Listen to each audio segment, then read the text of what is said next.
Indiana by 1, Wisconsin ball. Butch for 3, banked it in! He banked it in! And Wisconsin has held on! When we won this game, we knew we could win a Big Ten championship. Welcome to another Big Ten video recall. I'm Mike Hall. This is Brian Butch. We're looking at Wisconsin, Indiana from 2008. This was in Bloomington. I was doing sidelines for the game. Brian, you were being a star in this game. Well, I'm surprised that we have video, Mike, to be honest. I'm surprised that that's even capable. The first year of the BTN, how cool was that? I know as a player, it was really, really cool to know that the Big Ten had their own network. That was like we had made it. Like we knew we were there and we had every opportunity possible. It was awesome. And this was one of our biggest games, just personally. This was a top 15 battle. This was second place versus third place in the Big Ten. This is a great chance for us as a network to prove, look at the good content we have. And then we got treated to such a great game here early on. And we're about to see you get really fired up, Brian. Well, that happened occasionally. There's situations that my knees got up to my chest a couple of times. Count that one. Since I couldn't jump off the ground a whole lot, I found a way to have a goaltend there. So thank you, DJ. I needed all the help I could get. And you helped me here a little bit, big fella. Do you remember the type of game you had before these final 2 minutes? Because before that goaltending, you only had 6 points. Yeah, it wasn't good. Yeah, thanks for bringing that up. I appreciate that. Thanks, Mike. Yeah, fantastic. Thanks. That helps a lot. No, I'll tell you, who was hot, though, was Jace Bohannon. I mean, the kid was absolutely on fire from 3. And we hadn't seen that a whole lot from Jason. We knew how good of a shooter he was. But I'm telling you, J-Bo hit a different level with this. And it was really the reason we were leading the game or we're in this game. Obviously, you see Eric Gordon here and how good he was. I mean, we knew we had our hands full, but, man, the way J-Bo came in, it was different. How'd you like how the big fella slid his feet there? Look at you, the polar bear forcing the turnover. Well, that was all because of Marcus Landry. I just had to be there. Again, I couldn't move my feet a whole lot. Remember that. But stop it right there. When you look at it, Bo Ryan says, use that defender, that baseline as a defender. Hey, it was a good video the next day. Let's put it that way. We just saw a graphic a second ago. It said already 10 different lead changes. Do you remember when you realized that this was a great game? Like, was it in the first half or was it not until later in the game? No, Mike, it was the first half. We knew what this was. We knew how good DJ White was. We knew how good Eric Gordon was. We knew what Kelvin Sampson was trying to do. This was a situation where we didn't know how this was going to play out because we had heard rumors throughout the day about the NCAA having some things and conversations. So we didn't know what was going to happen. So we knew that they were going to be prepared, that they were going to be ready to play. And I think that for us, we knew we needed to come out and be prepared. Plus, on top of it, Purdue kicked our tail for the second time that year. And we knew that we couldn't lose 2 in a row and win a Big Ten championship. Yeah, and by the way, you're seeing there, too, the announcer. This was our A-team. Wayne Larrabee, this legend of Midwest broadcasting for 3 decades, calling play-by-play. Sean Morris, the face of the Big Ten, America's favorite American, calling color of this. And at this point, I remember them talking about the intensity of the game and what a fun game it was to be watching. Would you describe it as fun, or would you describe it more as intense? No, this was fun because we were in games like this all year long. We had a game in Texas where we had a game-winning shot that Michael Flowers hit. At Purdue, we had a situation where Mike was coming off of a ball screen, which we're going to see here at the end of the game. And actually, Robbie blocked that, so we ended up losing at Purdue. But the sets that we ran, we were in tight games. It's just the way we played. See, that's where an athlete would have came up and blocked that. Unfortunately, we were talking about me, so it wasn't a block shot. But most athletes would have contested that at the rim a little bit better. All right, you're ripping on yourself so much. Watch yourself give your team a 1-point lead right here. Well, when we talk about post play, it's about angles. I needed every angle there because otherwise that was going to be swatted back in my face. So it was a great pass by Trayvon, too. He's able to get a nice little angle, and that's what post play is about. It's about angles. So that was a good move. Speaking of good moves, here's DJ White. How loud was this place right then? Well, and again, think about how good Indiana was at that time. I think they had lost one of the last 38 that they've played there. It was to UConn. I mean, and we were going to live with that shot. Bo was fine with that. DJ White from 15 feet, Great job. Like, he's in the huddle right now telling us that's the defense we want to play. We're fine. Let's make sure we execute on the offensive end. But you're going to live with DJ White shooting a 15-foot shot. Look at the replay. And Calvin Sampson probably was going to live with me trying to shoot a layup the way I played earlier in the first half. So it's probably a win-win. Do you remember, this is probably so hard, it was, a decade and a half ago, but do you remember what timeouts were like? Not this, maybe the specific one with Bo, what was said here? Yeah, well, thanks for aging us there. I appreciate that. Decade and a half ago, that happens. No, when Bo's in these timeouts, he's very strict to the point. There's not a lot of, hey, this is what we need to do. This is what we're going to run. We're going to execute it. We're going to get a stop. And it's that simple. That's the one thing I loved about Coach Ryan. There wasn't the you-rah-rahs in the huddle. And we didn't need it. We were worried about how do we execute, how do we make sure we run our actions and get what we want, and then get back and defend on defense. When we played defense, the other part of it was we knew what our assignments were. Right? We were joking about me sliding my feet, but that was my assignment, to stop off the baseline, to cut off the baseline. If I didn't, I was going to come and be sitting next to him. So there was no questions of how we were going to play this. We knew execute on offense, get a stop on defense. You know what I loved about Bo Ryan huddles was, because when I would do sidelines, and I still do now, but I will pop in and get to watch in different styles. Bo never had a dry erase board. He would have his hand, and he'd go like, just here, and here. And at ESPN, at BTN, I've never seen another coach who didn't have a dry erase board furiously scribbling in every timeout. And that's because we practiced everything. There was nothing that he would draw that wasn't practiced in our games or days leading up to it. What we ran was what we ran every single day. That's why there should never be any question. That's why at the end of this game, it was a complete shock that we even got the shot off, because we ran the play the wrong way. Well, we'll get to that in just a second. But they just showed the standings there to realize this was later in the season. Yeah. Two of the top 3 teams in the league. It's a 1-point game, less than a minute to go. And keep an eye on Brian here, because I think you were furiously trying to call a timeout there. And we should have had the timeout first. Now, they call a jump ball here, but I see Trey fall down, and I instantly know we need a timeout quick. Kelvin Sampson's looking for a travel.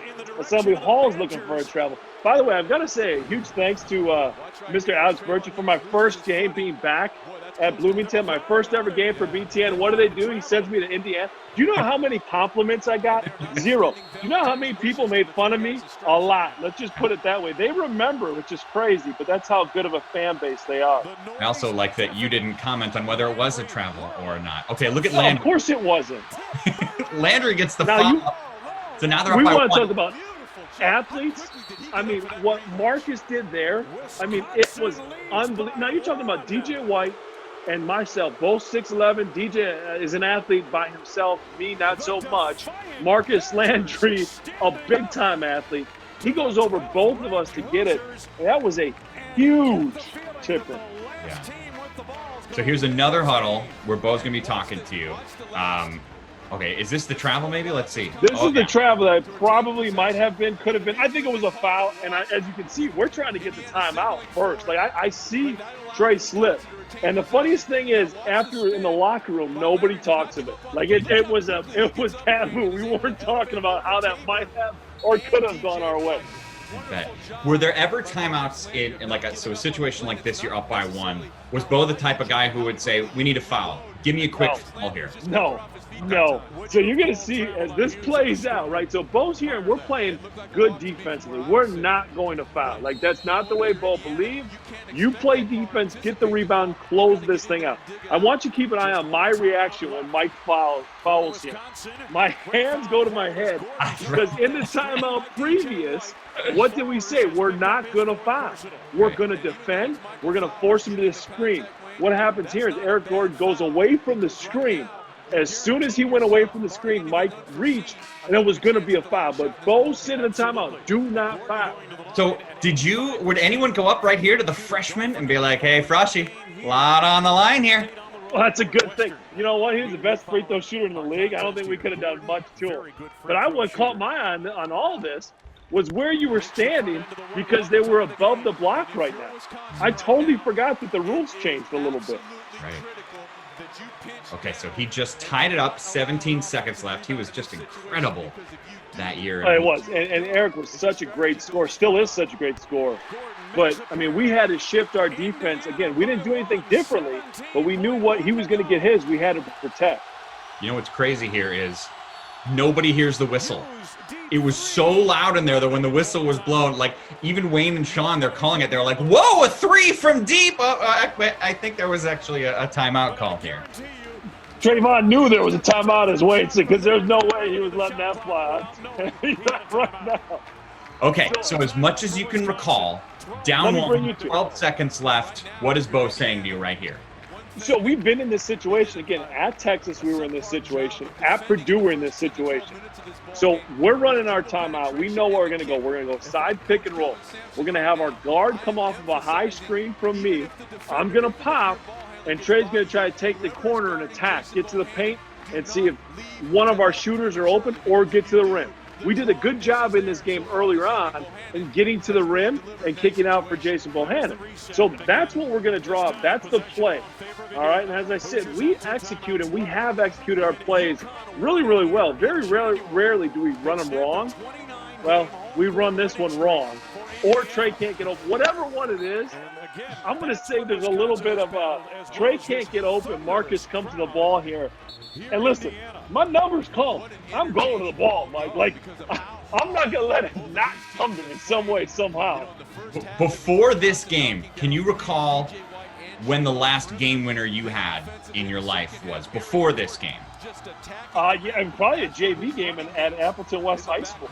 Really? And it was one of my best buddies I was going up against. I elbowed him right in the mouth, finished through him, game winner there. But that was the last time I had a game winner. So at this moment, you're going, all I'm doing is setting a screen and waiting for Trey, unless something happens and maybe I'll be. So I set the screen here. He'd come to the ball. He's got to get the ball. He doesn't. Now I'm still thinking, well, I'm still going to run the action. As you can see, we're all messed up here. But as I said, it's a pitch and a shove. And again, I mean, I tried to do that, right? And defensively, did you feel scrambled there? I mean, they got a decent look. Of course, I had no idea what I was doing. My knees came up to my chin, Mike. I had no clue that was going in. I'm running back, and then I'm like, oh, wait, we got to play defense. And then we're trying to figure out who's got the ball, and I'm trying to figure out where the ball is even at. I mean, it is such a sporadic situation there. Unbelievable. Oh, gosh. How do you explain the bank? Well, it's always open. You just have to make sure you can have your deposit slips ready. That's all I'm going to say. All right? And I'll say this much. Eric Gordon hit one a week ago.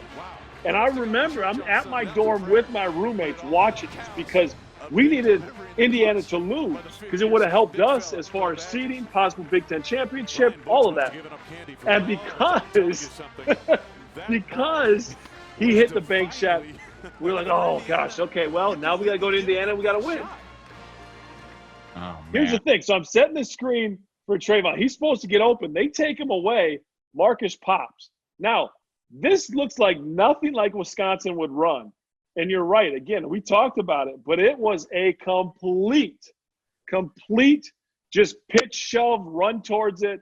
Something that should have never happened. But I'll say this. When we won this game, we knew we could win a Big Ten championship. We had to win out. This was the game that we felt like in the locker room won us a Big Ten championship. Take care of the rest. We can do that. We believed in each other. We knew it was the one we needed. Because like I said, the game before, we lost to Purdue at home. Right. We never lost at home. So let's think about what's happening right now in this moment. You just not only hit a game-winning shot, you banked in a game-winning shot. You did it on the road at one of the historic palaces of college basketball. You did it against a top 15 ranked team, and none of that matters because you're about to be interviewed by me. I completely agree with that. That was my whole thing going into this game, is if Mike can interview me, I have done something. Here's the backstory. As you go to that, right? I hit the shot, and my grandma was still alive at the point. My dad had driven down with my cousins, and my mom and my grandma were over at my other cousin's house watching the game. Man, look at that. One of the things that, for me, my grandma was old, and she got so excited that she ended up wetting herself. She was that excited for the game winner. It was so after the game, I call her.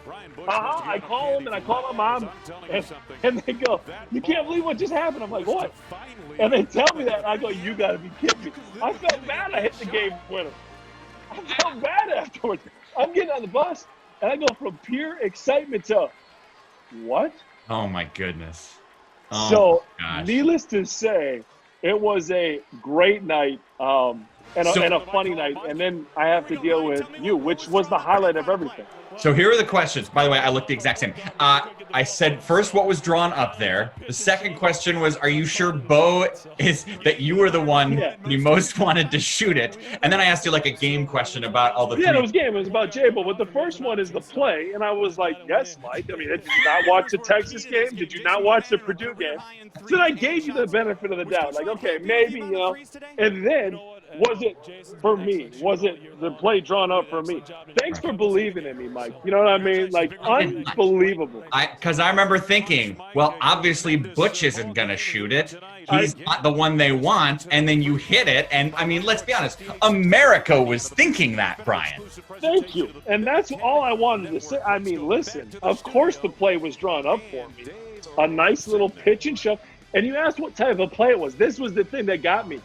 Is I remember to say, I'm like, pitch and shove. What am I, a football coach? Like, pitch and shove. I go, what kind of answer was that? But now rewatching it, that's exactly what it was. There was it was here, take it. Well, that is a moment and a shot it's going to live for a long time. It was great for you. It was fun for me personally. It was awesome for us as a network. Thanks for reliving it with us, Brian. No, thanks. It's great and great being a part of it.